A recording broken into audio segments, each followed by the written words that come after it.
WDSU first warning weather. We've had a lot going on in the tropics, but actually a lot going on for us in our favor from staying away from possible development. But what we did have is the latest named storm, Leslie, tropical storm, 12th named storm of the season. Hurricane Kirk that underwent rapid strengthening earlier today is the third major hurricane of the season. But yeah, those all stay out into the Atlantic, really no concern whatsoever to land. It is now an area of concern that we've been watching for 7 days now, a 30% chance of possible development over the next 7 days. Listen, this is becoming clearer and clearer and clearer now. We're finding three pieces of kind of energy moving them into the Gulf, and all these will be battling to try to develop a system, tropical depression that's actually in the eastern Pacific that could cross over with some energy and interact with what's in the Gulf. So what I'm giving you here is a look at the humidity through the atmosphere, and a lot of times it's easier to find that spin and area of a system trying to develop when you can look at the higher humidity here.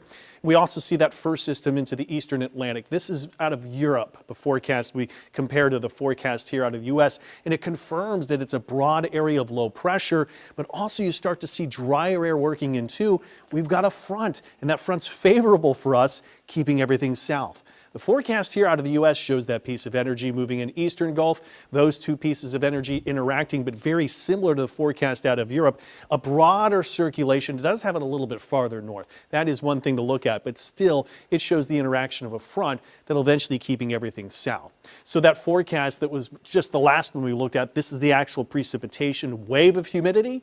These are the rain chances first for us Thursday, tomorrow, going into Friday. Then we get into the weekend, and I think it's a little too far north. I'm looking at rain more to the coast if it's there, but more. This could be the heavy rainmaker to Florida as you see several waves of heavy rain heading to the Sunshine State.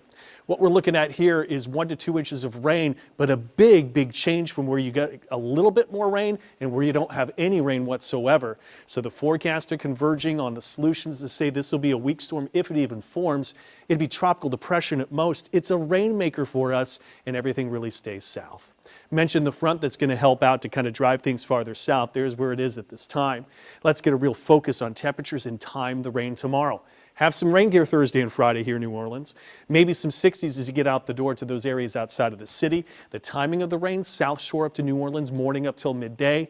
New Orleans, we're looking midday, early afternoon, chance of rain that'll be here. North Shore, you're not getting much. So here are the rain chances. They're only going to be about 70% chance to the coast. A little less than 50-50 here, but I still think we've got a decent shot at rain, 20% for the North Shore. And temperatures will be held down with the associated cloud cover. Now going into Friday, widespread storms are a bit more likely. This could go everywhere, so I think we're going to hold temperatures down into Friday, but I think the rain chances are starting to let up as we head into the afternoon, evening hours for Gretna Fest opening up the gates of the first day of the weekend, looking much better. So the rain chances are more during the day, but we're looking at least rain chances for New Orleans, having the rain gear tomorrow and Friday, but to the weekend we're getting more sunshine, but still comfy temperatures.